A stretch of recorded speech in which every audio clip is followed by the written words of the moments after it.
Thank you all for tuning in to WJT 98.3 FM, your voice of music, your station. My name is Jeff Badu, and I'm a parallel entrepreneur and a wealth multiplier.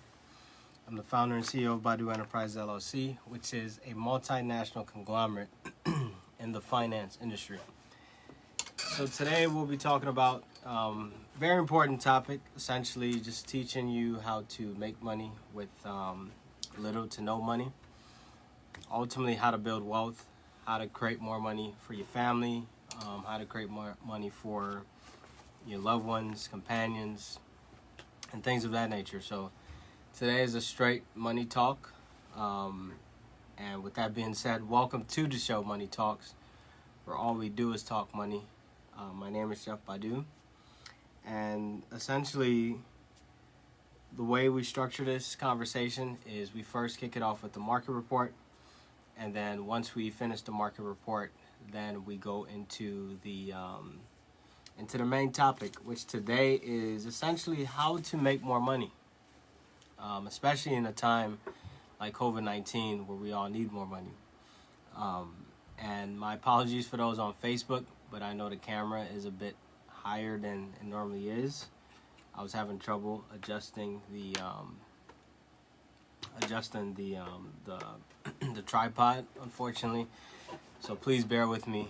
At least you guys can hear me, and also hopefully you guys can see me. So let's start with the market report. This report is as of September 25th, 2020. So can you believe it? September is almost over with. The 9th month of the year is almost over with. And we're about to enter the 10th month of the year, which is October. So the year's been going by fast. We started off great. Next thing you know, COVID-19 pandemic is declared in March, and the world collapses, basically. The world is still collapsing, but at least we're still doing pretty good financially. And hopefully everybody that's listening today is prospering. So let's kick it off with the report. The major market indexes continued their slide to begin last week. With last Monday's losses, the S&P 500 endured its longest losing streak since February. So it's been a pretty brutal month for the S&P 500 and overall the stock market in general. The Dow fell 1.8%. The NASDAQ dropped for the 5th consecutive trading session. Among market sectors, commodity, industrial, and financial shares ultimately plunged. Sober news, I should say, that the COVID-19 virus could accelerate in the fall and winter raised the prospect of further shutdowns here and abroad. On the subject of shutdowns, the government faces one following the Republicans' rejection of a Democrat proposed funding bill. Treasury yields sank as bond prices rose, crude oil fell, while the dollar soared to an almost 6-week high. And I forgot to mention this on the show, but as of September 20th, I'm actually married. So I actually had my wedding, so basically a little over a week ago. And so that's the reason why I wasn't here last Monday. I was celebrating my own wedding, and it's definitely a great experience. You know, it's one of those big changes in life that you just really have to go through, and it's a very rewarding and a very blessed experience. So that is something that's new. You know, finally got the ring, and ultimately that's what it is. And my fiance, I'm sorry, I'm so used to saying it, but my wife might be joining me on the show from time to time. She's the CEO of our life insurance agency, which is Badu Life and Health Solutions LLC. And ultimately, you know, it's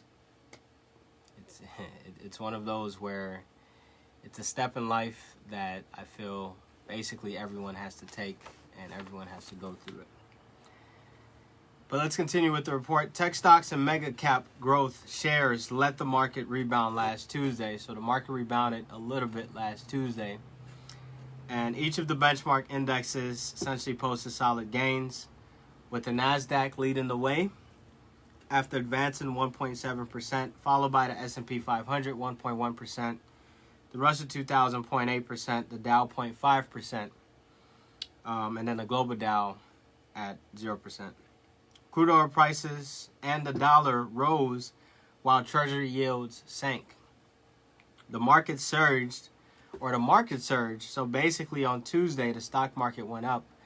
And the reason for that is probably because of the result of investors trying to clip some bargains, doing what investors do, being greedy as usual. They were trying to gain some bargains in the market by trying to time the market, which you should never do, by the way.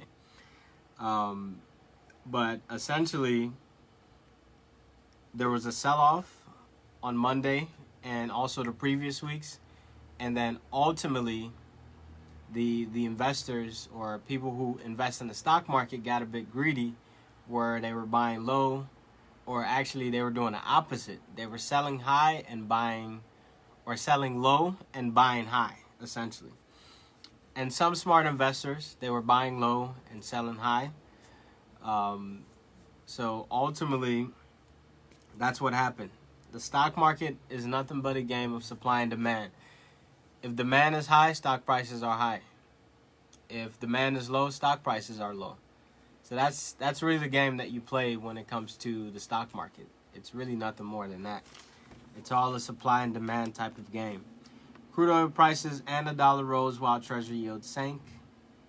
Federal Reserve Chair Jerome Powell said the economy is a long way from where it is or it needs to be, and predicted that growth would be a slow ordeal. So the COVID-19 pandemic has been very detrimental to the economy, and the Federal Reserve Chair Jerome Powell basically confirmed that it would take us a long time for us to recover. With unemployment being so high, with so many small businesses going out of business, it's going to take some time to recover. Some of these industries will take a long time. Restaurants, for example. It's barbershops. Anybody who's in the beauty industry knows that it's going to be tough to recover.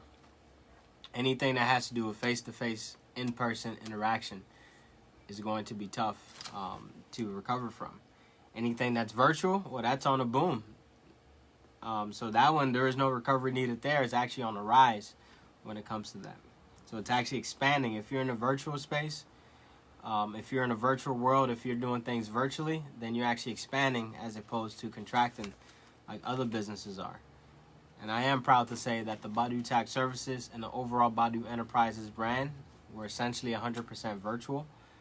The only business really that requires quote-unquote face-to-face is our real estate business, where we have physical buildings that basically people lease from us. So outside of that, there's not really a whole lot more that requires face-to-face interaction. And when I say face-to-face, I mean actual in-person, two people or more being at the same place, same time, conversing with each other. Congress still, to this day, hasn't agreed on a stimulus package, which is very, very sad. Very, very sad. However, the House overwhelmingly passed a temporary funding bill now headed to the Senate, which would avoid a government shutdown. So we're on the verge of a government shutdown, as of last Tuesday, at least. British Prime Minister Boris Johnson imposed new business restrictions and recommended continuing a work-from-home policy, as they should, to counter a second wave of COVID-19 in the United Kingdom, or the UK to be short. By the way, they somehow, someway predicted a second wave of COVID-19 cases in September.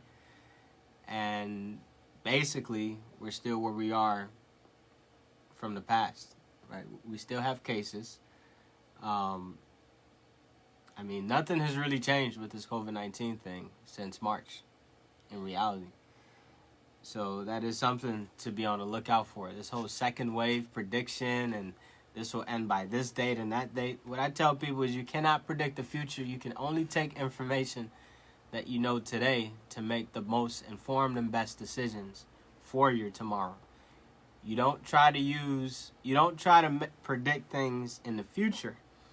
You don't try to use information from the future to make decisions now. Use information now to make decisions that will better your future. That's what it comes down to.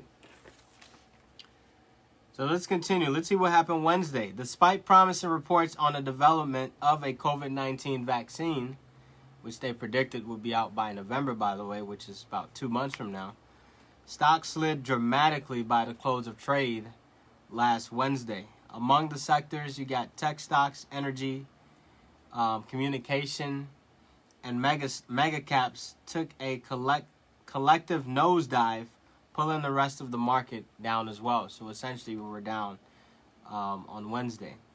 The Dow lost 1.9%. The small caps of the Russell 2000 gave back 3%, and the global Dow sank 1.3%. The Nasdaq and the S&P 500 were closing in on correction territory after dropping 3% and 2.4% respectively. Crude oil prices declined, the dollar climbed, and the 10-year Treasury yields rose. Let's see what happened Thursday. On Thursday, stocks moved in the opposite direction, posting moderate gains by the end of the day's trading. The Nasdaq gained 0.4%, followed by the S&P 500 0.3%, and the Dow 0.2%. The Russell 2000 was flat, and the global Dow fell 0.6%. Treasury prices climbed, pulling bond yields lower. Crude oil prices climbed above $40.20 per barrel, and the dollar fell. So not too much there. It's kind of boring news. Let's go to Friday. Let's see if it got a little more exciting. The close of last week, which was Friday, saw stocks continue to rally. So Friday was pretty good. Tech stocks, real estate, and mega caps advanced. The Nasdaq climbed 2.3%. Its biggest one-day jump in 2 weeks. Crude oil prices and treasury yields dipped, while the dollar gained against a basket of currencies. Equity gains at the end of the week weren't enough to push the benchmark indexes ahead of their prior week's closing values. Only the Nasdaq, composed mainly of technology stocks, if you're not in tech, you're making a huge mistake. Only the Nasdaq posted a weekly gain last week. The S&P 500, the Dow, the Russell 2000, and the global Dow each fell. The end of the week push may have been driven by dip buyers, so basically those speculators, those greedy investors, looking for stocks with depressed values. Otherwise, there wasn't much positive news to spur investors. After continued haggling, it doesn't appear that Congress and the White House can agree on a stimulus package, which is very sad, by the way. You have millions of Americans dying and waiting on a package, waiting on money to come in the mail, and Congress is still basically battling out their differences. It's very sad when you think about it. We still don't have a stimulus package. We still don't have the things that we need in order to sustain the economy. I think the government has gotten a bit too complacent with COVID-19. And that can have serious detrimental impact, more than what we've already seen now. So basically, this whole slowdown leads to some speculation that nothing of substance will happen until after the November election. Can you believe it? An uptick in worldwide COVID-19 cases coupled with a lack of government aid is not an encouraging combination for investors, not at all. But nonetheless, the stock market is still up this year. But we do have to be very careful and monitor the market closely. The price of crude oil went down from $40.84 to $40.12 per barrel. Price of COMEX gold went down in a big way, $1958.10 to $1866.10. That's a huge dip. So far this year, the Dow Jones is down 4.78%. The Nasdaq is up 21.63%. S&P 500 is up a modest 2.09%. Even in a bad year, we're still up, which is pretty good. Russell 2000 is down 11.60%. Global Dow is down 10.31%. The federal funds rate is still at a 0%. And then 10-year treasuries are at 0.65%. This week, what to look out for? The final report on gross domestic product, or GDP, for the second quarter is out this week and should have the economy retracting at a rate of nearly 32%. Holy cow. That's a very scary number. Economy basically tanked 32% in the second quarter of the year in 2020. The other important economic report out this week focuses on personal income, consumer spending, and consumer prices for August. These are all inflationary sort of measures. The prior month saw personal income rise 0.4%, consumer spending jump 1.9%, and prices advance 0.3%. So overall, the market is still looking pretty good. There are a few things to be very cautious of. Of course, COVID-19, the silly pandemic that we're dealing with. I think it's a big scam, but that's my own personal opinion. But ultimately, we have to watch out for those case numbers, and we also have to watch out for the government and this whole stimulus package that's being offered. So with that being said, let's jump right into the topic, how to make more money. Now, this is near and dear to my heart because I started my entrepreneurship journey when I was a kid. Let's just say that. That's when I actually became an entrepreneur. But I didn't become a full-time entrepreneur, something where that's all I was doing, until 2016. On September 2nd, 2016, I turned in my 2-week notice at work and called it quits. On September 16th, 2 weeks after that, I left my full-time job at PricewaterhouseCoopers, or PwC, to become a full-time entrepreneur. The first company I launched was Badu Tax Services back in September of 2016. While doing that, I was also driving for Uber. I was driving for Lyft. I was doing any sort of hustle gig that you can imagine in this whole gig economy that we live in.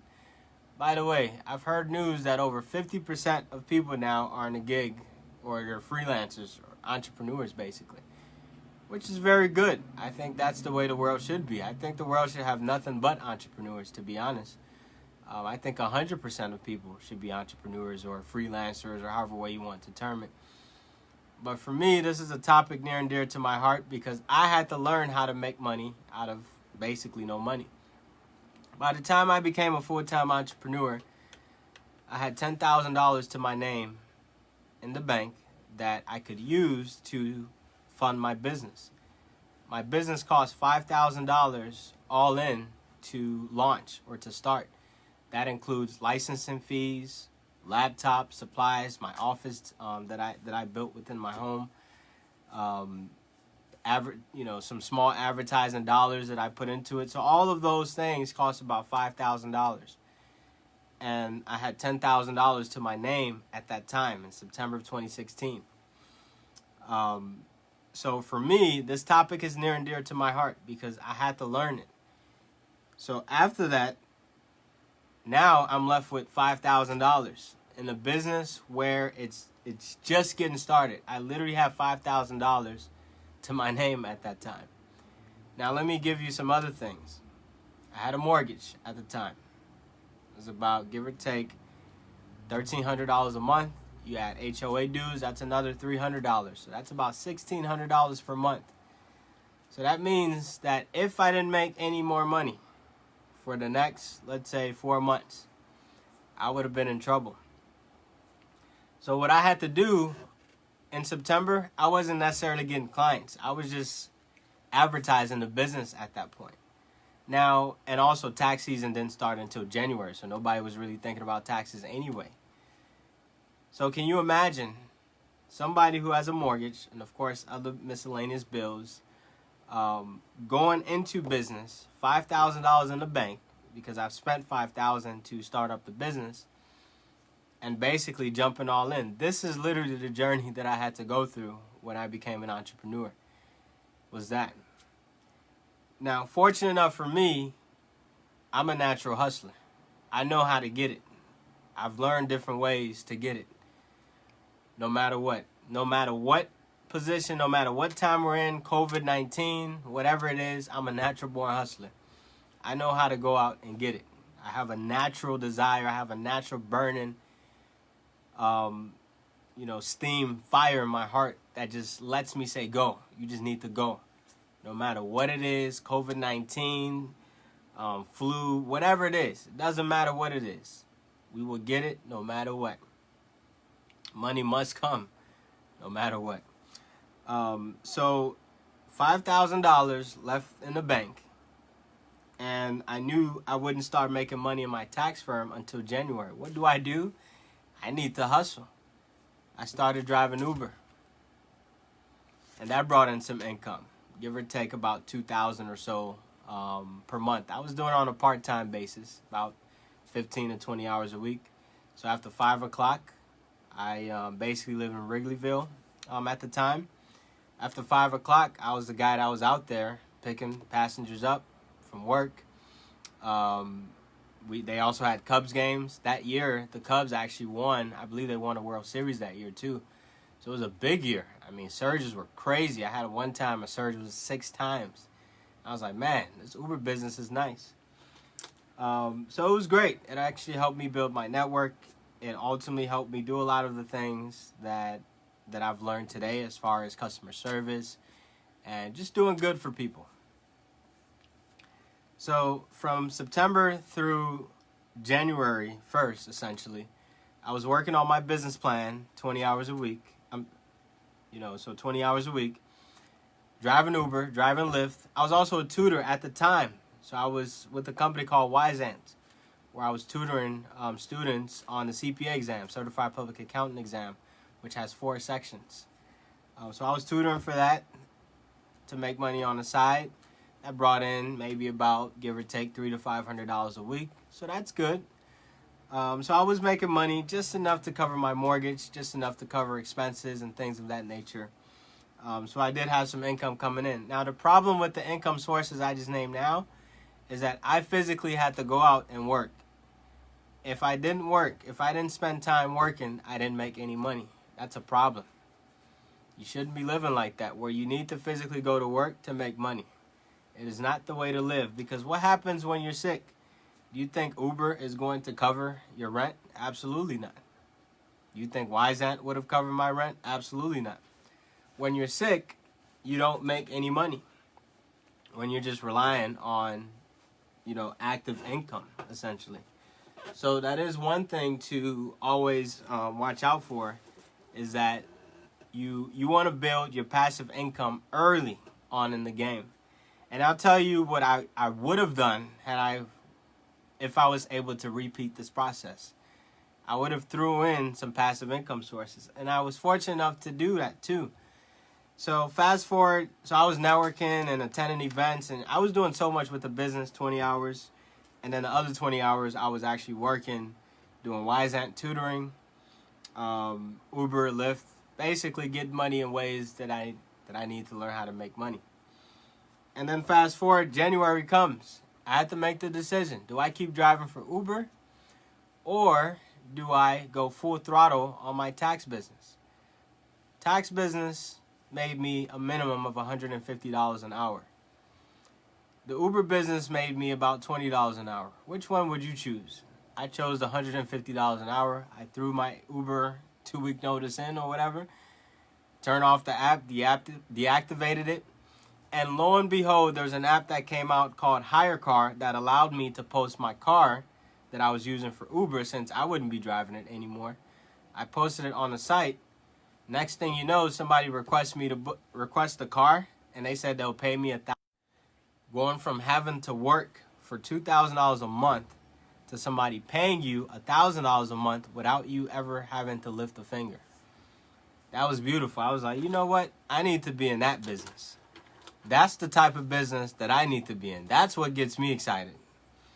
So, lo and behold, it was a 2012 Mazda 3 that was paid off, fully paid off car. So no car note, minimal insurance. So $1,000 a month coming in. All I had to cover was repairs or anything that happened to the car.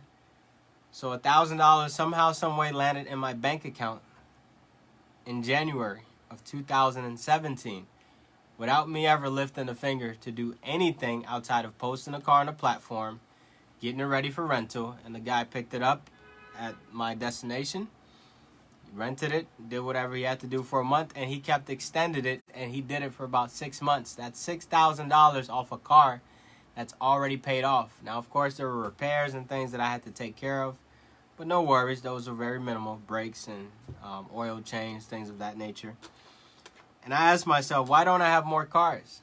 So what I did, as any silly guy would do that is basically starting to make money, is I went out and bought a Mercedes-Benz, a 2013 Mercedes C300, my favorite car on the planet. I went ahead and bought that, and I actually bought it with no money down. And then the smart guy out of me came, and I said, you know what, I don't need this Mercedes. I actually took my little sister to prom that same night. I bought the car, by the way, because she had to show up in style, and I was able to drive her to prom. Literally the night that I bought the car.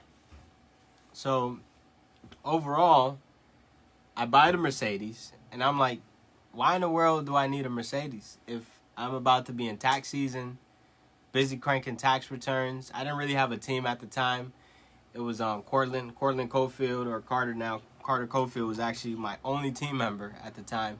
He was actually the one that reached out to me and said, hey, I want to help your firm. I want to learn how to do taxes. I'll get my own clients. I'll do whatever.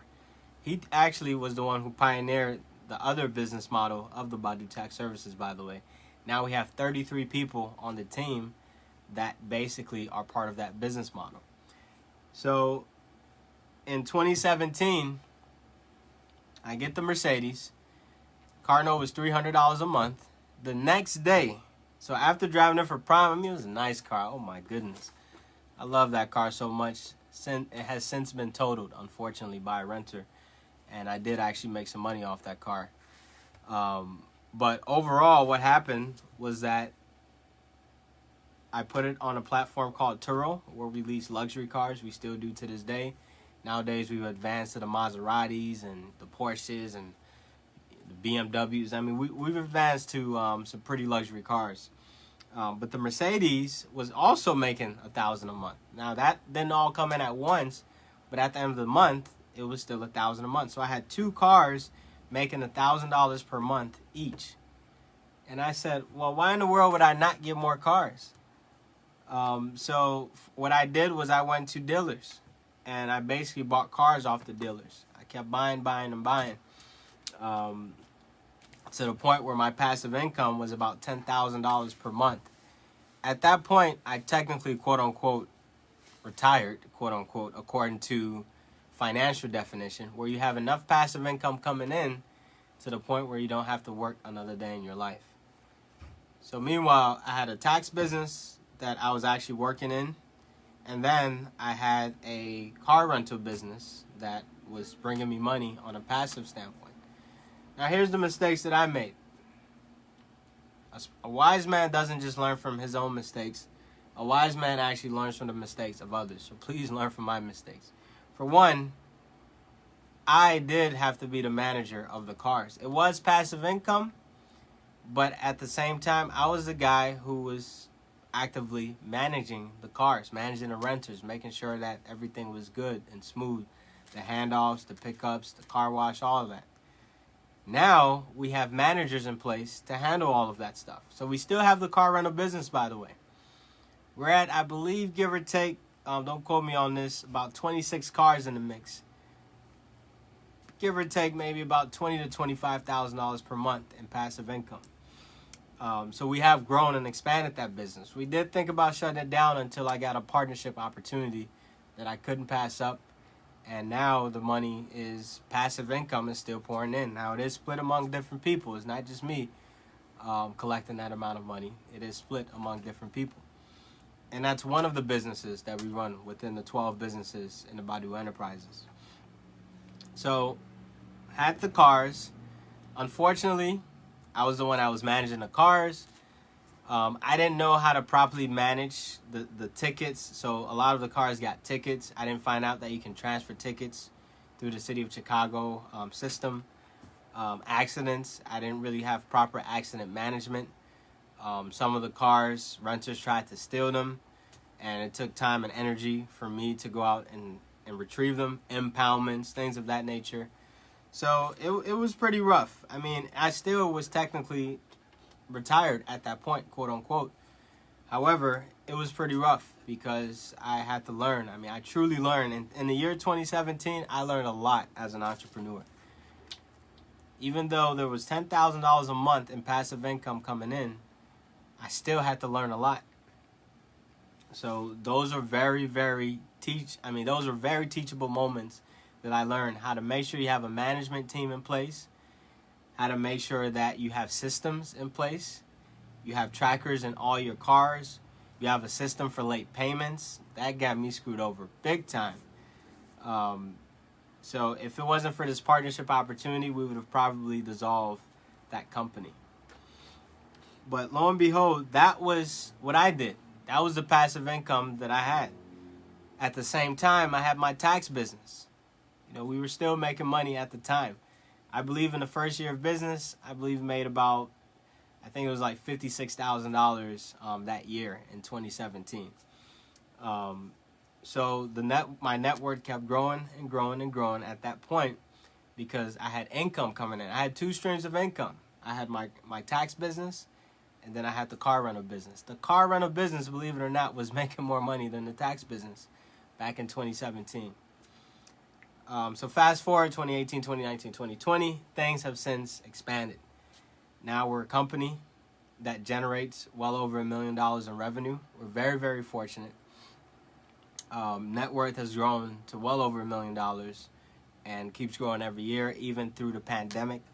And the reason why I say this is because you have to learn how to make money with ultimately no money, right? Or in my case, $10,000 to start with, just to have a buffer, and just keep going from there. Some people can do it with truly $0 out of pocket. For me, I needed a bit of a cushion, just a little bit. Remember, this is money that I was earning from PricewaterhouseCoopers when I was there, money that I saved up, money that I was able to accumulate over time. And we have a question: where do you find the management teams? Well, you have to go out and network. You have to do research. You have to talk to people.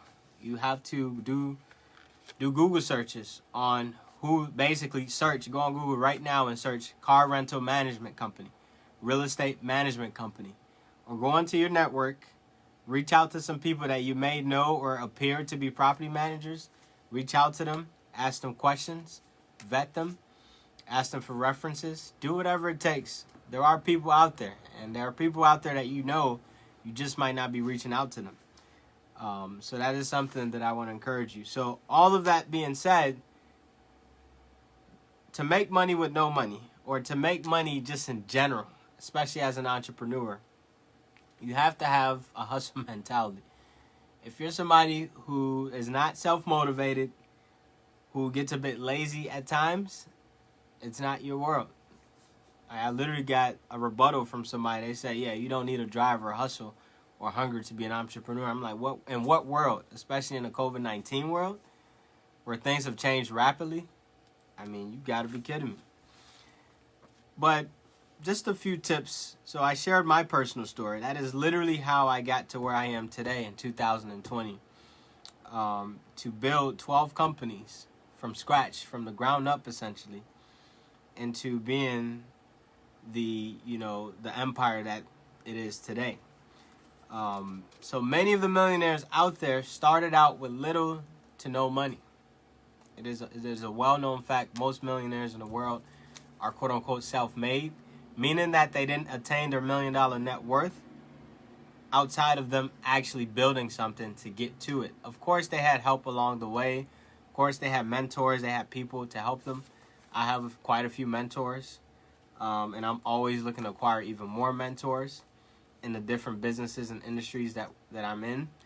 In all companies, I have a management team in place. I am not the one that manages the day-to-day operations of any of the companies, really. I do oversee everything. So anything that happens in my companies, I see it. Sometimes people don't even know, and I actually see it. And I request reports. I get reports from my management teams, whether it's my tax managers, my real estate managers, my car rental managers, whoever it is always giving me updates. I'm always coaching them. I'm always giving them feedback, giving them advice so that we can all grow as a team. We started off the tax firm with really just one person, then the second person, Carter, joined the team, and now we're at 33 people, and we're growing. We're in all 50 states, and we're expanding to, we're in about over 15 countries at the moment. So most millionaires virtually had nothing to lose. That was another thing. I wasn't married. I didn't have kids. So that is something. Don't use that as an excuse, though.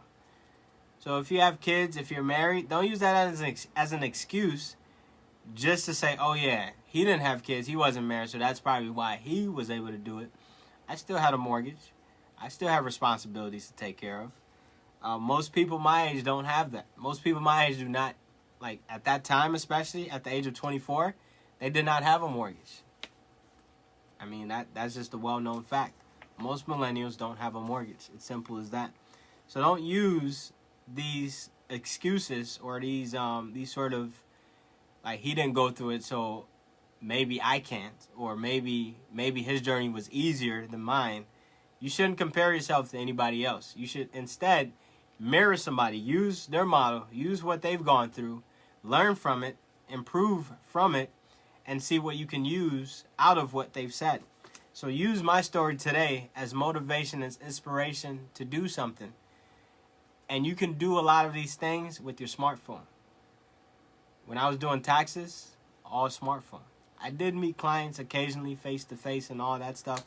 Nowadays, we're 100% virtual. No physical contact whatsoever. And some of these millionaires learn how to make money with no money, essentially. They literally acquired knowledge, expertise, experience. By the way, I do have a book available. It is called 7 Figures, How to Become a Millionaire. Highly encourage you to check it out.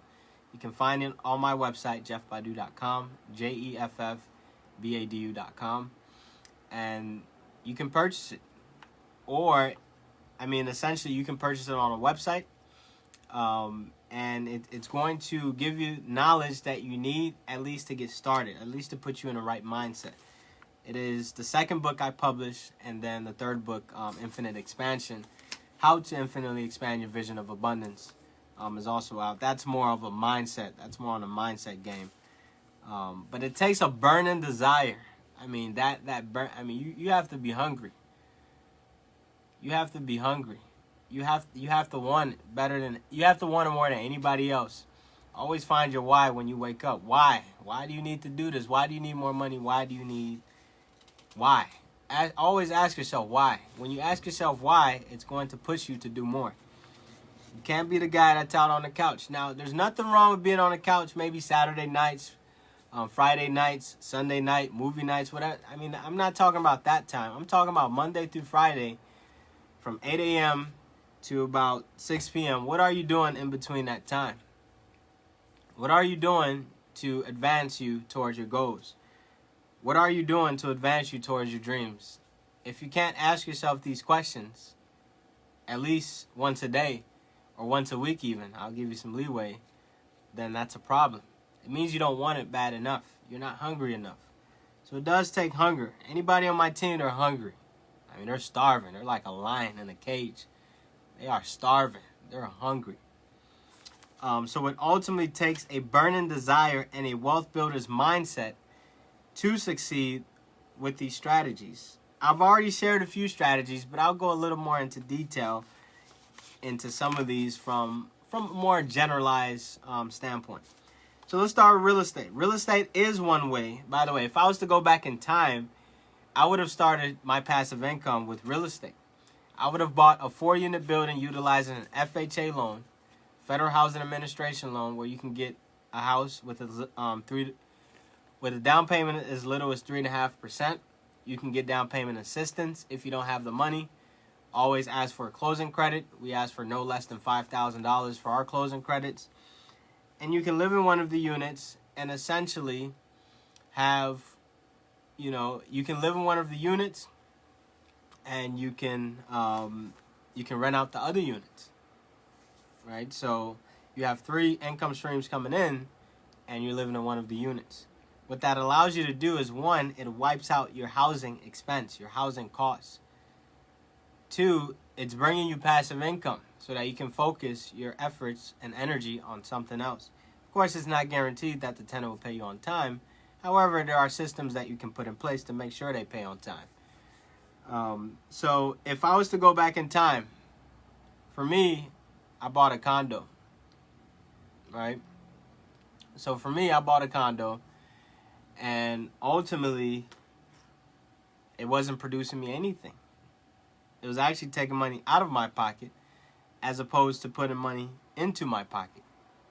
That's the cash flow game, by the way. You should invest in things that bring money into your pocket as opposed to take it out of your pocket. Nobody taught me that you can buy a 3 to 4 unit building using an FHA loan where you can live in one of the units and rent out the other units. Nobody ever taught me that. Ever.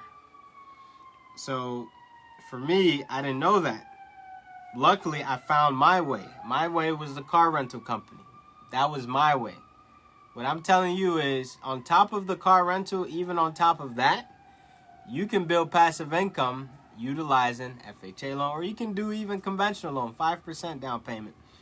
Get a 3 to 4 unit building, live in one of the units, or Airbnb it. Don't tell anybody. And then rent out the other units. So that's one way to do it. Another way, you can do wholesaling. I usually don't really recommend this, definitely not for the long term. But starting out, it is good to get the feel of wholesaling. Wholesaling allows you to buy properties or find properties at a bargain deal. So let me just explain to you how the strategy works. You find a property, get it under contract, so you actually sign the contract as if you're buying it. Then you turn around and sell that contract. You're not selling the building. You're selling the contract to an end buyer without ever having a dime of your own money tied up in the deal. So that is one way to make more money, essentially. Basically, one thing you have to do is you have to know how to find good deals or find good leads on sites such as Craigslist. Even Facebook nowadays, they sell houses on Facebook. Learn how to negotiate on an earnest money, typically $10, which you can borrow from a friend if you truly want to do no money down. And then you build a good list of cash buyers that will end up buying your deals or buy the contract, essentially. I mean, for me, this is really how I started in investment real estate, was wholesaling. Just going out looking for good deals, finding cash buyers and selling those deals, those contracts to those cash buyers. You make about $5,000 to $10,000 per deal, which is some pretty good change for somebody who's just starting out. I mean, $5,000 can change somebody's life. I mean, me personally nowadays, $5,000 is not the most amount of money. Let's just say. All right, so things grow over time. Ultimately, the way that you see things grow over time. Not even $1 million is a lot of money. But to somebody else, $1 million can be the world to them. But believe it or not, $1 million in today's day and age is actually not a whole lot of money. But essentially, once you build up enough cash, you move on to fix and flips. That's what I did. I started flipping properties, which I didn't like that well. Where you still make money with no money through lending partners such as hard money lenders, or we call them loan sharks. It's always nice to have some reserves. Always have reserves. One thing I've learned about business and investing, you should always, always, always have reserves. Reserves are money in the bank, basically. A 401k, retirement account, something that you can lean on in hard times. And I've been there, trust me, even as an entrepreneur. Because, yeah, I was basically earning $10,000 a month in passive income, but that actually went downhill at a certain point, to the point where I had to rebuild. I had to change things up. I had to restructure things.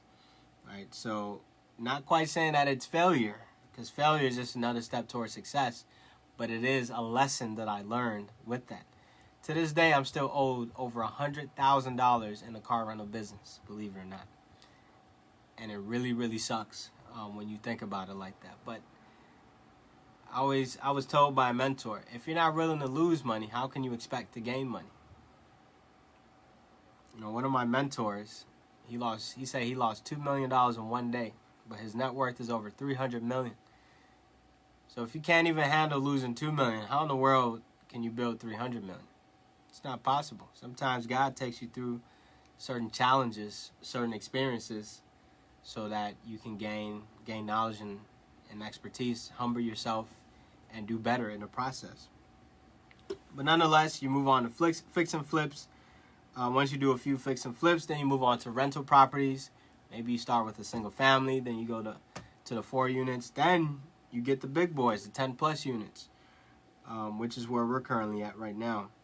9 out of 10 millionaires became millionaires through real estate. This is why I recommend starting your passive income there. And you ultimately must be willing to learn. You have to have that burning desire for success. Success is really mindset and execution. That's what it's all about. And it's more mindset, actually, than execution, in my opinion. You have to have the right mindset. Your mind has to be clear. Like, if your mind is right, you will execute no matter what. Your mind will force you to execute. A few things to note. You don't need perfect credit score with these strategies. However, you should at least have a decent credit score, at least a 600. If you have lower than a 600, then consider going through credit repair or credit counseling or utilizing other people's credit. You should have a credit card or something of that sort to access capital in case you ever need it. And then understand good debt versus bad debt. Not all debt is bad. If you saw how much debt that I have, you'd be like, holy cow. Not all debt is bad. Nothing wrong with having good debt. So I shared my story about the car rental business, so won't get too in depth into that. But basically, sites such as Turo and HireCar allow you to rent out your personal car. If you have no money and a car, you can rent out your car to someone else for extra income. You can rent out virtually anything nowadays. I mean, you can rent out, clothes. You can rent out anything so that you can leverage your own assets to build up cash. Time is our most precious asset on the planet. However, we all have assets. We all have things laying around in the house that we can use to make some extra money. Assuming you have decent credit, you can go to a dealer and finance a car with no money down and rent it out to somebody else. Continue purchasing more cars as you build up cash flow, and you will have a large portfolio of income producing rental properties. So for me, had about 10 cars in the fleet. That was generating about $10,000 a month in passive rental income. I started out with 1 car, and next thing you know, had 10 cars.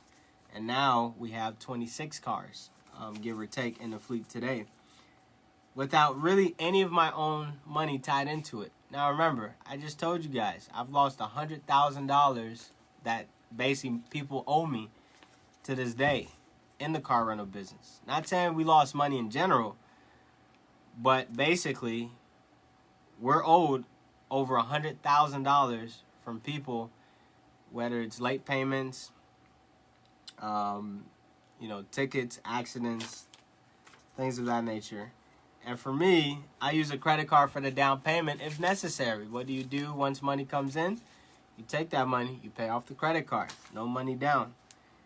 You can even do online stores. Sites such as Shopify allow you to run an online store without physically owning a single product.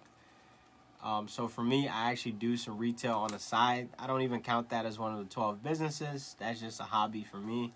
I don't really treat it like a business, to be honest. You can sell brand name products without owning them. The key is you must know how to market well. You have to be a good a good deal maker, we call it, and a good marketer. You can run an online store from your living room, from your basement, from your bedroom. You can literally make money without a dime of your own money involved. Next is personal services. So similar to what I do, I use my skills I provide it to others in exchange for compensation.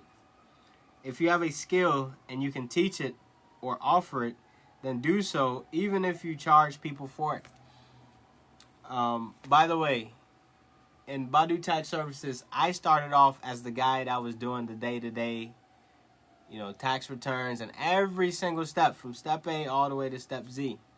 Now I'm more of the CEO, I'm more of the founder, I'm more of the guy that oversees everything and basically takes a step back and in turn effectively make it a passive income source.